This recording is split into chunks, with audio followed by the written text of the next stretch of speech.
देवेंद्र जी ऐसे दबंग नेता है ना, तो ऐसे सब अजित पवार खिसे में लेकर घूमते हैं। नहीं, एक बात मुझे पूछनी ये है कि आपने उद्धव जी को सलाह दी कि अजित पवार या एनसीपी के पास में आप गृह मंत्रालय ना दीजिए। क्या सुबह सवेरे आपने ये देवेंद्र जी को भी सलाह दी थी? देवेंद्र जी को जब शपथ ली गई थी, हाँ, तब ये सलाह आपने उनको भी दी थी क्या कि नॉट NCP नॉट को गृह नॉट मंत्रालय नेसेसरी। है? देवेंद्र जी ऐसे दबंग नेता है ना, तो ऐसे सब अजित पवार खिसे में लेकर घूमते हैं। ये उद्धव जी जैसा नहीं है, कोई ध्यान ही नहीं क्या चल रहा है, और अभी बोलेंगे आप कि कल क्या हुआ हमको मालूम नहीं। देवेंद्र जी तो यानी उनके आयु पर मत जाइए। 5 साल एक सीएम महाराष्ट्र में काफ़ी साल के बाद रहा, शिवसेना ने बहुत तकलीफ देने के बाद भी रहा। उस समय भी 5 साल बार बार कांग्रेस राष्ट्रवादी ने प्रयत्न किया कि कांग्रेस राष्ट्रवादी शिवसेना इकट्ठा आ जाए। एक बजट में वो प्रयत्न हुआ। Calculated risk was there. धुतले से तांदळाचे आपने कहा है, तो ये सवाल जो आया था कि जैसे ही भाजपा में कोई भी नेता आता है तब वो धुतले तांदळाचा हो जाता है। कोई विषय ही नहीं। हम किरीट जी ने आज सुबह बताया कि राणे जी वाला एक्शन अब स्टेट गवर्नमेंट के हाथ में है। स्टेट गवर्नमेंट उसको एक्शन लेना है तो ले सकती है। और अजित पवार जी का मामला चल रहा है। फाइनल एफआईआर जो तैयार हुआ, फाइनल का जो दस्तावेज तैयार हुआ है, उसमें अजित पवार जी का नाम है। आपने कहा था कि 2 दिन में कुछ बदलाव होंगे, मुझे माजी मंत्री मत कहो, पर अभी तो 4 दिन हो गए। मैंने कल उसका स्पष्टीकरण किया कि अपने यहाँ क्या हुआ है कि प्रेस में एक आध बात चली तो ये चली तो वो चली, ये चली वो चली, ऐसा चलता है। तो बीच में स्पष्टीकरण करने के लिए भी समय नहीं रहता है। अब शायद मामला ठंडा हुआ तो वह स्पष्टीकरण कल किया कि देहू में एक नाभिक समाज के तरुण को मैंने सलून ओपन करके दिया, उसका इनाग्रेशन था। तो ग्रामीण भाग में क्या होता है, माइक का बहुत यूज होता है, तो माइक से वो बम मार रहा था। माजी मंत्री बाला साहेब भगड़े स्टेज पर आइए, माजी मंत्री बोले माजी भी नहीं, वो 4 दिन में आज ही होने वाला। ये तो हम हंसी मजाक में करते हैं ना। उद्धव जी ने जिस प्रकार से हाँ, तो वो ही मुझे आश्चर्य लगा। तो मुझे मैं ही मेरे ओर झांकने लगा कि क्या मैंने सच बोला, मैं एक सच बोला क्या, ऐसा लगे इस प्रकार की प्रतिक्रिया शुरू हो गई। कौन बोलता है कि ये भावी समीकरण बन सकता है, तो कौन गाड़ी में प्रवास करता है। अभी गाड़ी में प्रवास किया ना देवेंद्र जी ने और जयंत पाटिल ने। नहीं, एक बात मुझे पूछनी ये है कि आपने उद्धव जी को सलाह दी कि अजित पवार या एनसीपी के पास में आप गृह मंत्रालय ना दीजिए। क्या सुबह सवेरे आपने ये देवेंद्र जी को भी सलाह दी थी? देवेंद्र जी को जब शपथ ली गई थी, हाँ, तब ये सलाह आपने उनको भी दी थी क्या कि नॉट NCP नॉट को गृह नॉट मंत्रालय नेसेसरी। है? देवेंद्र जी ऐसे दबंग नेता है ना, तो ऐसे सब अजित पवार खिसे में लेकर घूमते हैं। ये उद्धव जी जैसा नहीं है, कोई ध्यान ही नहीं क्या चल रहा है, और अभी बोलेंगे आप कि कल क्या हुआ हमको मालूम नहीं। देवेंद्र जी तो यानी उनके आयु पर मत जाइए। 5 साल एक सीएम महाराष्ट्र में काफ़ी साल के बाद रहा, शिवसेना ने बहुत तकलीफ देने के बाद भी रहा। उस समय भी 5 साल बार बार कांग्रेस राष्ट्रवादी ने प्रयत्न किया कि कांग्रेस राष्ट्रवादी शिवसेना इकट्ठा आ जाए। एक बजट में वो प्रयत्न हुआ। Calculated risk was there. पर हुई है, क्या कहेंगे आप? नहीं, ये लोकशाही के खिलाफ है, दंडुकेशाही है। एक दूसरे से अनडिक्लेयर इमरजेंसी है। कोरोना मुंडे परेली जाती है, उनको रोका जाता है, उनके गाड़ी में रिवॉल्वर रखा जाता है, उनको गिरफ्तारी हुई, अभी तक शायद जमानत भी नहीं हुई। किरीट सोमैया तो एक्स एमपी है, उनको जेड सिक्योरिटी है। जेड सिक्योरिटी जिनको है उनको कैसे रोका जाता है मुझे भी नहीं समझ में आता है। शायद अब ये दिल्ली होम डिपार्टमेंट इसकी इंक्वायरी करेगी।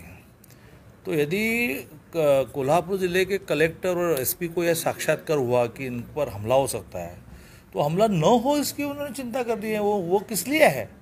इतना बड़ा पुलिस फोर्स ये कहने के लिए, हतबलता व्यक्त करने के लिए है क्या कि आपके हम सिक्योरिटी नहीं कर सकते, ज़रा बिल्कुल मत आओ? उनको क्यों नहीं आपने नोटिस दी? 144 है, आप बिल्कुल रास्ते पर आएंगे तो तंगड़ी तोड़ देंगे ना, क्यों नहीं कहा? तो ये सारा सत्ता का दुरुपयोग चल रहा है और आपसी संवाद बिल्कुल नहीं। अब सेना ने पत्रक निकाला है या कहा है, स्टेटमेंट दिया है कि भाई ये कार्रवाई हुई, हमको जानकारी नहीं। ऐसे राज्य चलाते हैं क्या कि होम डिपार्टमेंट अलग से निर्णय लेती है, मुख्यमंत्री को मालूम नहीं? वैसे भी मैंने जब सरकार बनी तो ये कहा ही था कि उद्धव जी आप मेरे दोस्त हैं, मैं आपको सलाह देता हूँ कि आप होम मिनिस्ट्री मत दो। तो होम मिनिस्ट्री दी, अब भुगतो जो भोगना है वो। जैसे आपने कल कहा था कि एक तरफ आतंकवादी हम लोग की बातें हो रही है, पकड़े जा रहे हैं लोग, ऐसे में इस तरह की कार्रवाई आम आदमी जैसे कि किरीट सोमैया के ऊपर की जा रही है, तो क्या कहेंगे? मैं तो वह मैंने कल कई बार कहा कि किरीट सोमैया जी कोई आतंकवादी नहीं है, कोई बलात्कारी नहीं है, कोई डकैत नहीं है।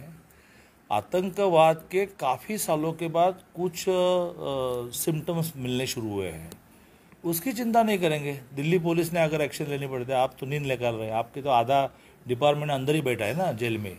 आप लोगों को जेल में भिजवाने के बजाय आपके आधे लोग जेल में बैठे हैं। आपका मुंबई पुलिस कमिश्नर एब्सकॉन्ड है, तो ये आतंकवाद वगैरह रहा बाजू में।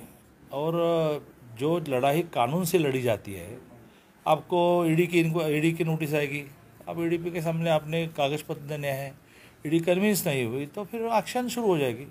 तो अच्छे वकील अपॉइंट करके ये लड़ाई लड़नी चाहिए। तो 25,000 लोग इकट्ठे आएंगे और किरीट सोमैया को जान को खतरा है, फिर हम चप्पल मारेंगे, तो चप्पल मारेंगे इसमें क्या बड़ा पुरुषार्थ है? कानून से लड़ो भाई। अब ईडी आएगी तो उनको भी आप रोकेंगे क्या? मैं तो ये मांग करता हूँ कि ये सरकारी कामों में हस्तक्षेप करते हैं। जब इनकम टैक्स की रेड इन पर हुई तो ऐसे 500,000 लोग घर के सामने आकर बिठाए, घोषणा नारे, वो बेचारे घबरा ना आने की वजह से या फिर वो ऑफर ठुकराने की वजह से ऑफर दी थी? कोई ऑफर हमने दी नहीं और हमारी ये कार्यपद्धति नहीं है कि किसी को डरा धमका कर। वो कार्यपद्धति राष्ट्रवादी की है, शिवसेना की कुछ मात्रा में है, ये हमारी कार्यपद्धति नहीं है। हम लोगों को कहते हैं कि भाई अभी ये मोदी जी के कारण भवितव्य बीजेपी को है, कांग्रेस में क्या भवितव्य? 2 साल वो अपना अध्यक्ष भी नहीं चुन कर सके। राष्ट्रवादी में क्या भवितव्य है? पवार जी है तब तक सब चलेगा। शिवसेना में क्या भवितव्य है? ऐसा हम समझाते, हम धमकाते नहीं किसी को। लेकिन संजय राउत तो कह रहे हैं कि भाजपा के भी कई लोग शिवसेना के रास्ते पर हैं। करिए। तो 19 महीने से बीजेपी के नेताओं पर कार्रवाई करेंगे, बीजेपी को एमएलए बाहर निकलेंगे, बीजेपी के नेता पर कार्रवाई करेंगे, बीजेपी के लोग बाहर निकलेंगे। अरे करिए ना भाई। उन्होंने कहा है कि ये सारी पुरानी बातें है, ऐसा प्रकार से विधान मिस्टर साहब ने ऐसा है कि 100 साल के बाद भी खून करके ज़मीन में गाड़ा हुआ जो डेड बॉडी है ना, वो निकलती है और निकलने के बाद उसकी इंक्वायरी होती है और 100 साल वो जो क्राइम है वो दब के रहा तो 100 साल के बाद भी शिक्षा होती है। जो भाजपा के राज्यसभा के लिए कौन प्रत्याशी होंगे? संजय उपाध्याय जी हमारे बहुत अच्छे कार्यकर्ता, राज्य के सेक्रेटरी रहे, अब मुंबई के जनरल सेक्रेटरी है। वो हमारे राज्यसभा के उम्मीदवार रहेंगे। 22 को लास्ट डे सुबह 11 बजे मैं स्वयं फॉर्म भरने के लिए जाऊँगा। विकास आघाड़ी में जिस तरह से जो ये कार्रवाई हो रही है, तो आपको लगता है कि महाविकास आघाड़ी सरकार में समन्वय का अभाव है? समन्वय का अभाव है बताने के लिए तो चौथी का बच्चा भी काफ़ी है। जो आपने बताया कि प्रेस कॉन्फ्रेंस में आपने बताया कि शिवसेना और एनसीपी को ही सिर्फ रडार पे रखा जा रहा है, ये जो परसेप्शन है, ये जो बात चल रही है वो गलत है। कांग्रेस के भी कुछ लोगों का नाम आपने बताया? कांग्रेस के 2 लोगों का नाम तो आया है, उस पर काम चल रहा है। 2-3 दिन के बाद काम पूरा होने के बाद वो भी नाम सामने आएंगे, क्योंकि कोई ज्याला मराठीत आम्ही म्हणतो की धुतल्या तांदळासारखे कोणी नाहीत। 500 आदिवासीच्या cases tribal land non tribal को नहीं देना नाम के 500 फाइल्स मैंने पेंडिंग रखी थी, वो क्लियर कैसे हुए, क्यों हुए? ये आदिवासियों पर अन्याय है। तो ऐसे सारे मामले हैं। दूसरे से तांदुळा से आपने कहा है, जो ये सवाल जो आया था कि जैसे ही भाजपा में कोई भी नेता आता है तब वो धुतले तांदुळा से हो जाता है।